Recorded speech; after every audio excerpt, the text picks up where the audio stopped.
Quand ton cerveau ne s'arrête jamais, ce n'est pas quelque chose qui se voit de l'extérieur, ce n'est pas une crise spectaculaire, ce n'est pas une panique soudaine, et ce n'est même pas toujours une souffrance identifiable.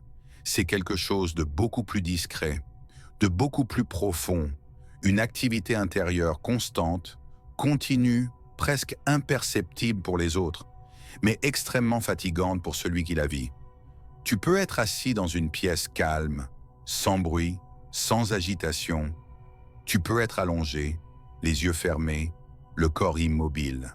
Et pourtant, à l'intérieur, il se passe quelque chose.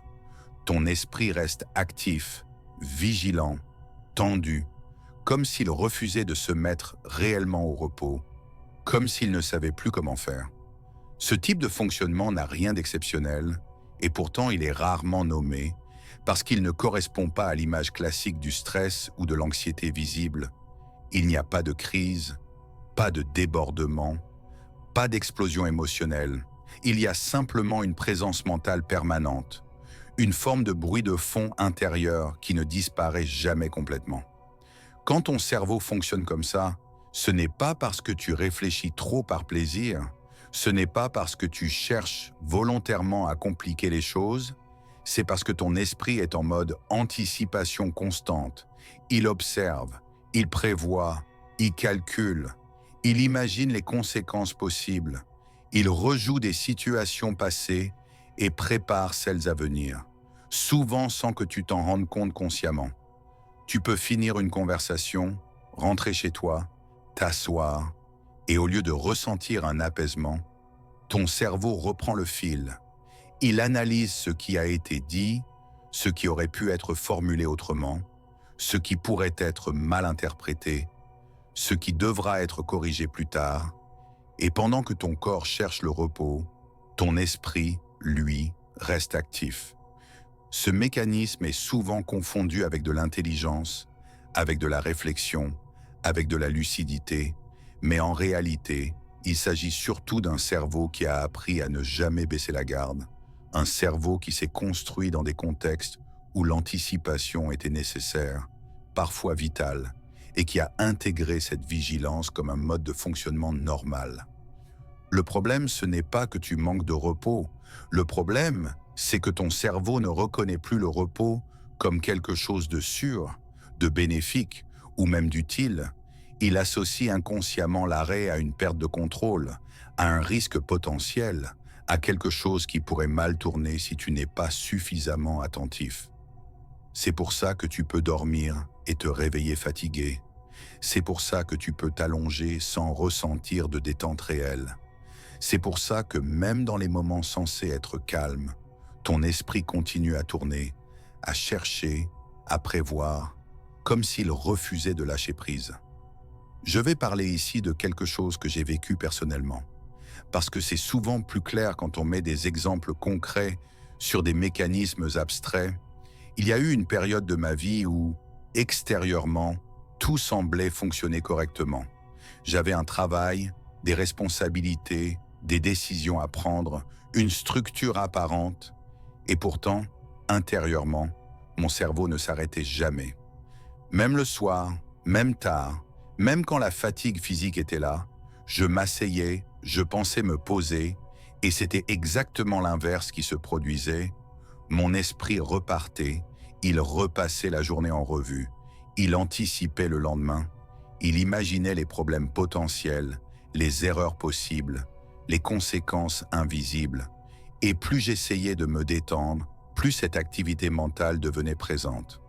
Ce qui est particulièrement trompeur dans ce type de fonctionnement, c'est que de l'extérieur, personne ne voit rien, tu continues à répondre, à fonctionner, à assumer, tu fais ce qu'il y a à faire, tu tiens, et comme tu tiens, les autres partent du principe que tout va bien, que tu gères, que tu es solide.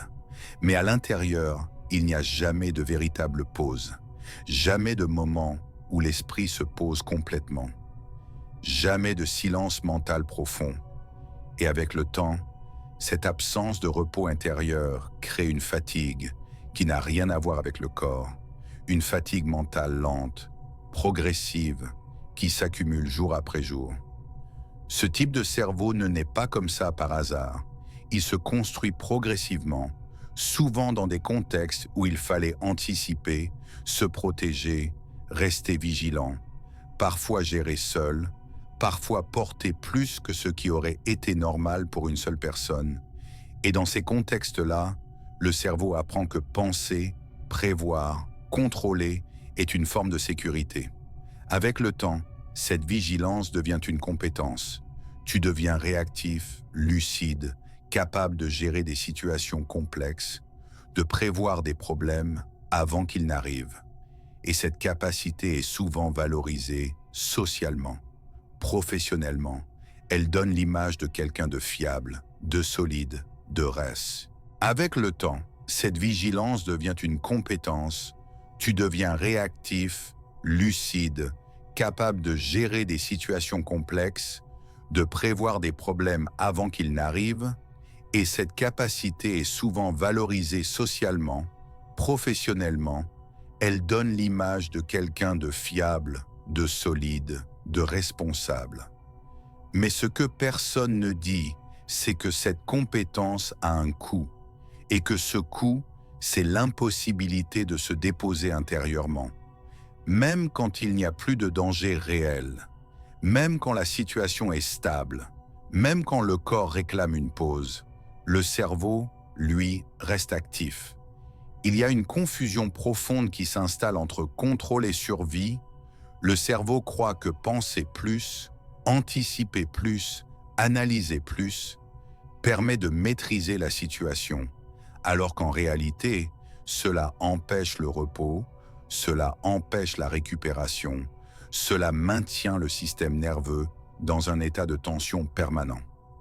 Ce qui est difficile à accepter, c'est que cette fatigue-là ne se voit pas, elle n'a pas de signe extérieur évident.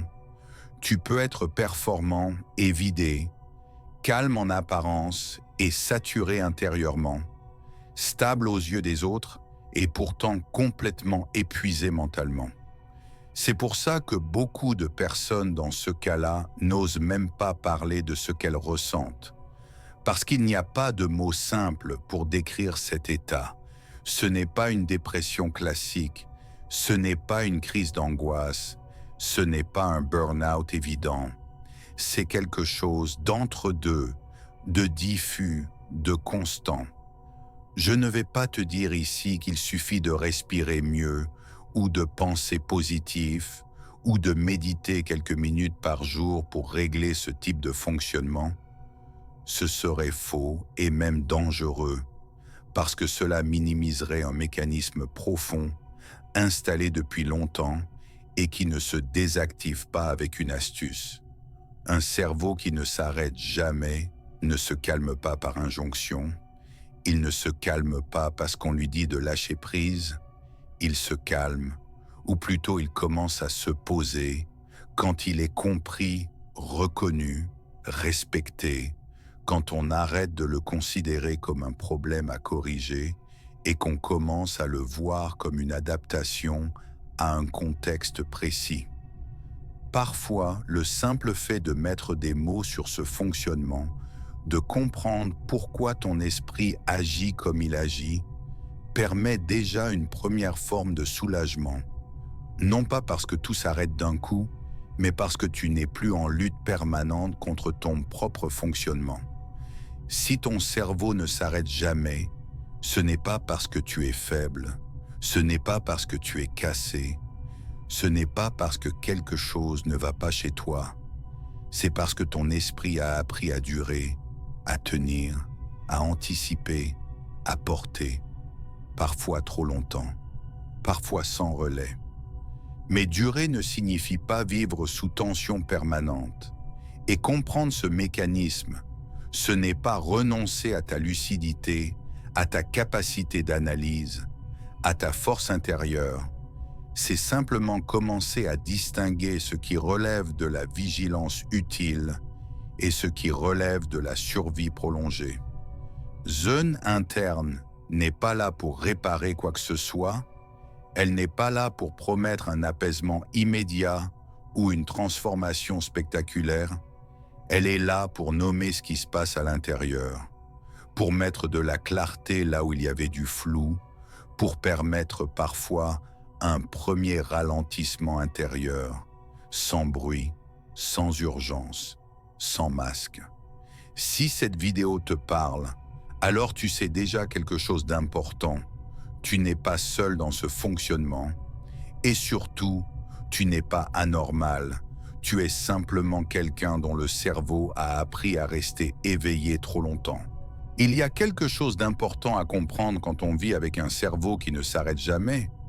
Quelque chose que peu de gens formulent clairement, c'est que ce fonctionnement ne disparaît pas simplement parce que la situation extérieure s'améliore, même quand les problèmes se résolvent, même quand la stabilité revient, même quand le danger réel s'éloigne, le cerveau, lui, continue souvent à fonctionner comme avant, parce qu'il ne vit pas dans le présent mais dans la mémoire de ce qui a été nécessaire pour tenir jusque-là. C'est pour cela que certaines personnes ressentent un décalage étrange, presque déroutant, entre ce que leur vie montre de l'extérieur et ce qu'elles ressentent à l'intérieur, comme si le corps avait changé de décor, mais que l'esprit était resté coincé dans un ancien rôle, celui de celui qui anticipe, qui porte, qui contrôle, qui reste prêt à encaisser, même quand il n'y a plus rien à encaisser immédiatement. Et ce décalage peut devenir lourd, parce qu'il crée une forme de culpabilité silencieuse, celle de se dire que tout va objectivement mieux, et pourtant de ne pas réussir à se sentir réellement apaisé, réellement présent, réellement reposé, comme si quelque chose résistait encore à l'intérieur, comme si le calme n'était jamais complètement autorisé. Ce qui est fondamental ici, c'est de comprendre que ce cerveau n'est pas ton ennemi, il n'est pas là pour te nuire, il n'est pas là pour te saboter, il fait exactement ce qu'il a appris à faire. Il continue à te protéger, même quand la protection n'est plus strictement nécessaire.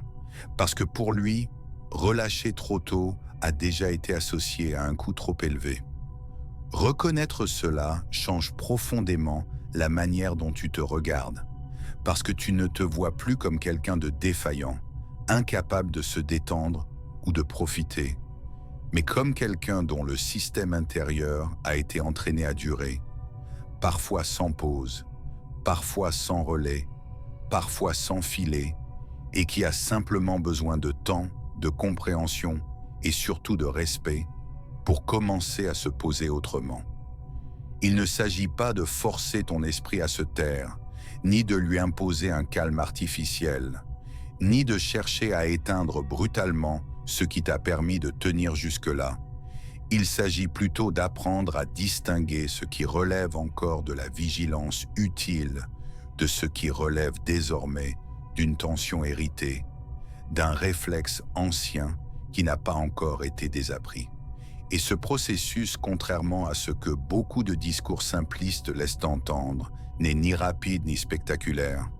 Il est lent, progressif, presque invisible, fait de petits moments où l'esprit accepte de relâcher un peu plus longtemps que d'habitude, de courts instants où le corps se repose sans que le cerveau ne cherche immédiatement à reprendre le contrôle. De micro-changements qui, mis bout à bout, transforment profondément la relation que tu entretiens avec ton propre fonctionnement. Il est important de dire aussi que vivre avec un cerveau intense, analytique, constamment actif, n'est pas une malédiction en soi.